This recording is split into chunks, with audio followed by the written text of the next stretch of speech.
Ganga today में आपका स्वागत है। देश को बिजली की ज़रूरत है, विशेषकर सुबह और शाम के समय जब डिमांड ज़्यादा होती है, उस समय जल विद्युत से बिजली आसानी से बनाई जाती है। इस बिजली की आपूर्ति के लिए सरकार भारत में ही नहीं परंतु लगभग पूरे विश्व में जल विद्युत परियोजनाओं को बना रहे हैं। लेकिन जल विद्युत परियोजनाओं को सरकारी एजेंसियों द्वारा बनाने में खर्च बहुत बढ़ जाता था। इसलिए भारत सरकार ने 2003 में एक इलेक्ट्रिसिटी एक्ट बनाया, जिसके अंतर्गत उन्होंने निजी कंपनियों को जल विद्युत परियोजना बनाने के लिए प्रोत्साहित किया। साथ साथ ये व्यवस्था की कि कंपनी द्वारा किसी खरीदार से लंबी अवधि के लिए पावर परचेज एग्रीमेंट कर लिया जाता है, जिसके अंतर्गत वो परियोजना की लागत के अनुसार बिजली का दाम अगले 35 वर्षों के लिए तय हो जाता है।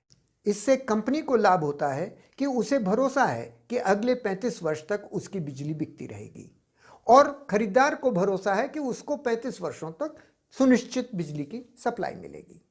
लेकिन संकट यहाँ ये बनता है कि इस परियोजना की लागत की गणना कैसे हो। इस गणना में जो तमाम धांधली हो रही है, उसका मैं एक उदाहरण आपके सामने पेश करना चाहता हूं, जो है उत्तराखंड की अलकनंदा नदी पर श्रीनगर जल विद्युत परियोजना। इस परियोजना को 2006 में सेंट्रल इलेक्ट्रिसिटी अथॉरिटी द्वारा टेक्नो इकोनॉमिक क्लियरेंस दी गई थी, जो कि एक प्रकार से बिजली बनाने का लाइसेंस होता है। इस लाइसेंस में व्यवस्था थी कि वर्ष 2010 तक इस परियोजना को 1800 करोड़ रुपए में बनाकर पूरा कर दिया जाएगा, जिसके अनुसार बिजली की उत्पादन लागत ₹2.50 प्रति यूनिट बैठती थी, जो कि सही है। लेकिन इस परियोजना को बनाने वाली अलकनंदा हाइड्रो पावर कंपनी, जो आंध्र की जीवीके ग्रुप का हिस्सा है, उसके द्वारा 2010 तक यह परियोजना नहीं बनाई जा सकी। इसके बाद मई 2011 में पर्यावरण मंत्रालय ने इस परियोजना पर काम रोको आदेश जारी किया। मंत्रालय का कहना था कि परियोजना ने नियम के अनुसार जो मट्टी निकलती है परियोजना के कंस्ट्रक्शन में, उसका निस्तारण नदी के किनारे नियमानुसार नहीं किया। व्यवस्था ये थी कि कंपनी द्वारा नदी के किनारे एक भारी दीवार बनाई जाएगी, जिसे होल्डिंग वॉल कहते हैं। इस होल्डिंग वॉल को आज तक के सर्वाधिक बाढ़ के स्तर यानी हाईएस्ट फ्लड लेवल से 1.5-2 मीटर ऊंचा बनाया जाएगा, जिससे यदि हाईएस्ट फ्लड लेवल तक की बाढ़ भी आ गई तो भी यह दीवार हिलेगी नहीं, और इसके पीछे डाला हुआ मक पानी में बहेगा नहीं। लेकिन कंपनी ने इस दीवार को नहीं बनाया या छोटा बनाया। पर्यावरण मंत्रालय ने आदेश जारी किया कि आप पहले मक डिस्पोजल की नियमानुसार व्यवस्था कीजिए और उसके बाद हमें बताइए, तब हम आपको परियोजना बनाने की स्वीकृति देंगे।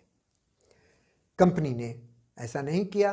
कुछ समय तक परियोजना में विलंब हुआ, लेकिन उसके बाद इन आदेशों के बावजूद कंपनी परियोजना को बनाती गई। बहरहाल इससे देर तो हुई और उससे परियोजना की लागत भी बढ़ी।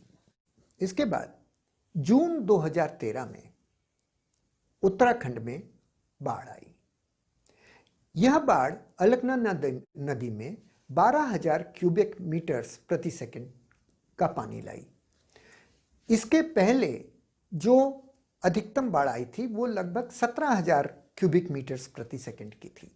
अतः यह जो बाढ़ आई वह अप्रत्याशित बाढ़ नहीं थी, इससे बड़ी बाढ़ तो पहले भी आ चुकी थी।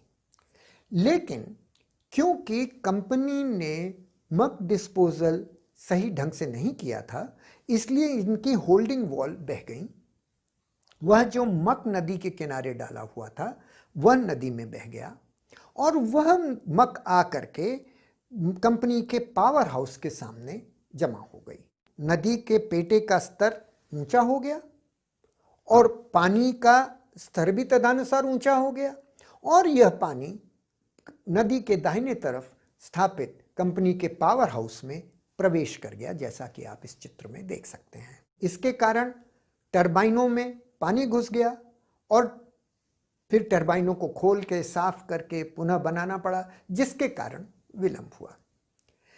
जिस प्रकार यह पानी दाहिने तरफ पावर हाउस में घुसा, उसी प्रकार बाएं तरफ यह पानी श्रीनगर के भक्तियाना क्षेत्र में प्रवेश कर गया। वहां पर तमाम घरों में यह पानी गाद को लेकर आकर के जमा हो गया, लोगों के घरों में गाद जम गई, जैसा कि आप इस चित्र में देख सकते हैं। परिणाम यह हुआ कि कंपनी का भी नुकसान हुआ और जनता का भी नुकसान हुआ, क्योंकि कंपनी ने मक डिस्पोजल नियमानुसार नहीं किया था। इस विषय को लेकर भक्तियाना के कुछ लोग नेशनल ग्रीन ट्राइब्यूनल में गए, तो नेशनल ग्रीन ट्राइब्यूनल ने निर्णय दिया कि यह जो नुकसान भक्तियाना का हुआ है, यह ईश्वरीय आपदा के कारण नहीं बल्कि कंपनी की गलतियों के कारण हुआ है और इस नुकसान की भरपाई कंपनी को, स्थानीय लोगों को करनी चाहिए। एनजीटी के इस ऑर्डर से पता लगता है कि जो पावर हाउस में नुकसान हुआ वह भी कंपनी के कारण हुआ। अतः क्योंकि कंपनी के कारण नुकसान हुआ और कंपनी के स्वयं की गलतियों के कारण इसको परियोजना में विलंब हुआ, इसलिए इस नुकसान के कारण जो परियोजना की लागत में वृद्धि हुई वह भी कंपनी को झेलनी चाहिए, वह उपभोक्ता के ऊपर नहीं डाली जा सकती है। इसके बाद सितंबर 2014 में कंपनी की सेडिमेंटेशन टैंक ध्वस्त हो गई। यह टैंक जल विद्युत परियोजना द्वारा बनाई जाती है, जिससे कि नदी जो पानी के साथ बड़े बड़े कण लेके आती है बालू के, उनको वहां पर रोका जा सके, वो वहां सेटल हो जाए और सेडिमेंट रहित पानी मात्र टरबाइन में जाए। यदि बड़े कण टरबाइन में चले जाते हैं तो वो तेजी से टरबाइन के पंखों से टकराते हैं और उसे नुकसान पहुंचाते हैं। कंपनी ने जो सेडिमेंटेशन टैंक बनाई थी वह धंस गई। कंपनी ने न तो उसकी फ्लोर ठीक से बनाया, न उसकी होल्डिंग वॉल ठीक से बनाई, जैसा कि आप इस चित्र में देख सकते हैं। फलस्वरूप पुनः परियोजना में विलंब हुआ। इसके बाद जनवरी 2015 में इस परियोजना की झील के किनारे रहने वाले लोगों ने पाया कि जमीन दरक रही है, उनके घरों में दरारें पड़ रही हैं। उन्होंने शोर मचाया। कंपनी के अनुसार उन्होंने कुछ दिन के लिए झील में पानी के स्तर को नीचा कर दिया। अब कंपनी का कहना है कि क्योंकि स्थानीय लोगों ने आंदोलन किए इसलिए विलंब हुआ। यह बात फर्जी है। यदि पानी का स्तर नीचा किया गया तो उससे तो कंपनी को कार्य करने में और अधिक सुविधा होगी, उससे विलंब कैसे हो सकता है। और इसके अतिरिक्त यदि जमीन बगल की दरक रही थी तो इसकी जिम्मेदारी तो कंपनी की थी कि उसको पहले से सुनिश्चित करते, वहां दीवार बनाते कि वहां पर वो जमीन नहीं दरकती, लेकिन कंपनी ने ऐसा कुछ नहीं किया। फलस्वरूप कंपनी के अनुसार 2 महीने की और विलंब हुआ। इसके बाद मई 2015 के लगभग यह परियोजना चालू हुई। जो परियोजना 2010 में चालू होनी थी वह 2015 में चालू हुई और इस अवधि में कंपनी के अनुसार उसकी लागत 1800 करोड़ से बढ़कर के 5500 करोड़ हो गई।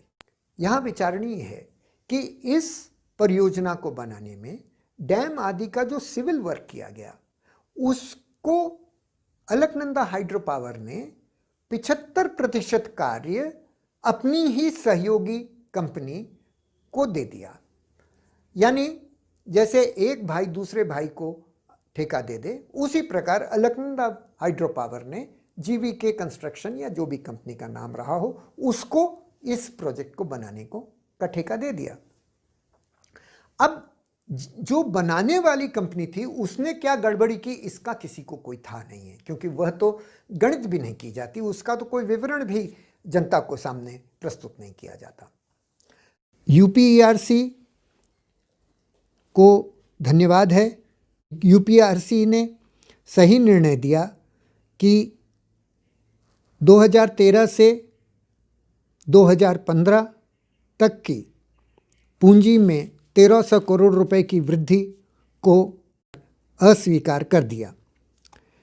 फिर भी जनता को 2010 की लागत पर जो 2 रुपये 50 पैसे में बिजली उपलब्ध होनी थी, वह आज 2013 की लागत पर 6 रुपये में उपलब्ध होगी।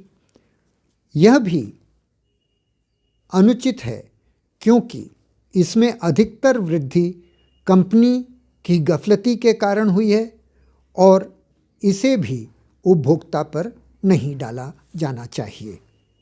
अंतिम परिणाम यह है कि जल विद्युत मूलतः हानिप्रद है क्योंकि मछली और गाद के प्रवाह को यह रोकती है, नदी के सौंदर्य को नष्ट करती है।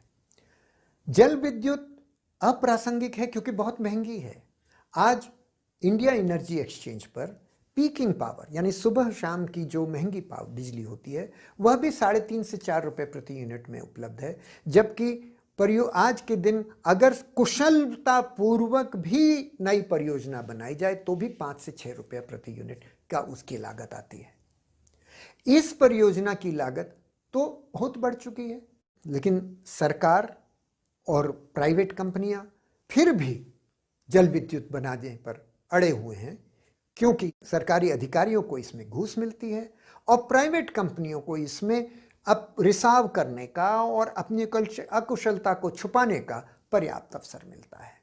इसलिए समय आ गया है कि हम जल विद्युत पर एक मूल रूप से नई सोच बनाएं और जल विद्युत को पूरी तरह प्रतिबंधित कर दें, जिससे कि देश का पर्यावरण सुरक्षित रहे और देश के उपभोक्ता पर प्राइवेट कंपनियों के भ्रष्टाचार और अकुशलता का अनावश्यक बोझ न पड़े।